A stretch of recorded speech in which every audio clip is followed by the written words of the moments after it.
किशोरभाई जरूर है साहब हो आउट सिटी प्रभुराम अकेला रहे उधर भी उधर नहीं कभी कभी ये हाँ मैडम हाँ थोड़ा माइंड सेट कर लो अमर काका कई जीटीएस में बोलो અમદાવાદ ઓફિસ છે ને બધા એટલે પહોંચી જો કરવાનું કે આ તમે કે અમદાવાદ બસ મળે છે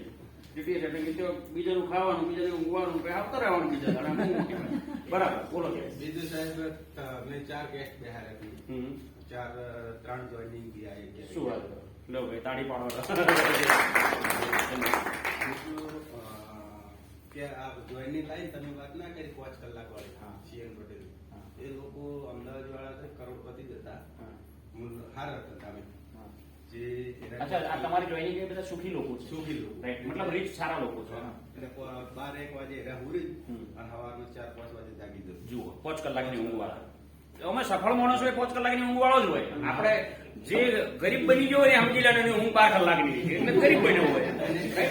એ લોકો છે ને ગોમડિયાના જ છે આપણે રાણપુર ડીસા જોડે રાણપુરના જ છે ગરીબ લોકો હતા ને હાલ અમીર લોકો થઈ વેરી ભલે કોઈ બી ધંધા પર થઈ ગયા અને એ લોકો ઊંઘે છે 1 વાગે પૂછો હવે ત્યાં આગળ જીટીએસ ચાલુ કેટલા વાગે થાય નરોડામાં ખબર છે 8:30-9 વાગે અને આપણે કોઈ 8:30-9 વાગે તમને ખબર મોરબી જીટીએસ ચાલુ 10 વાગે 10 વાગે કેટલા વાગે હવે મને આ લોકો શેરિંગ બોલાવે 12 ને 5 મિનિટ મારું શેરિંગ ગાય મેં કીધું ગૌરાંગ ને કીધું ગૌરાંગ અમારે તો બધા આ 12 ને 5 નસ્કરા બોલાવતા છે મને કહે તમને વિડીયો ફોટા ફોન કરીને વિડીયો કોલ કરો કે બતાવો કે માહોલ મૂવી શું બતાડું ને પેલા અમારે 12 ને 5 પણ માઇક મળ્યું કે welcome to stage A Patel sir Palanpur થી આયા હોલ ભરેલો 2.5 લોકોનો બાપા શોખ થઈ ગયો યાર શોખ થઈ ગયો મતલબ આ શું 10 વાગે જીટીએસ ચાલુ અને 10 વાગે જીટીએસ ચાલુ થઈ બે પટેલ મીટિંગ મારું શેરિંગ 12:15 પટ્યું 12:20 તો આપણે કેવું હોય કે બધા ઉતાવળથી હવે ભાગી જાય એવું હોય ને 250 લોકો હતા એક માણસ ભાગ્યો ના કોઈ ઉતાવળમાં નહીં ત્યાં બિલ્ડિંગ હતું ત્યાં પગારથી બેઠા બેઠા ફોર્મ ભરે વાતો કરે કોઈ બાર રોડ પર ચા પીવે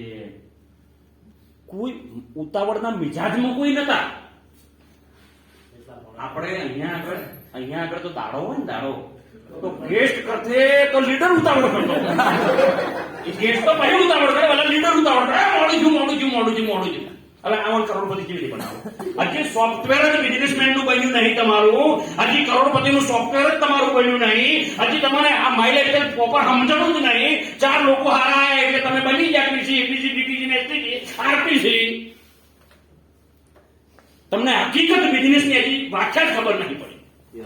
એટલા માટે મારે કહેવું પડ્યું કે આઉટ સિટીમાં જતા શીખો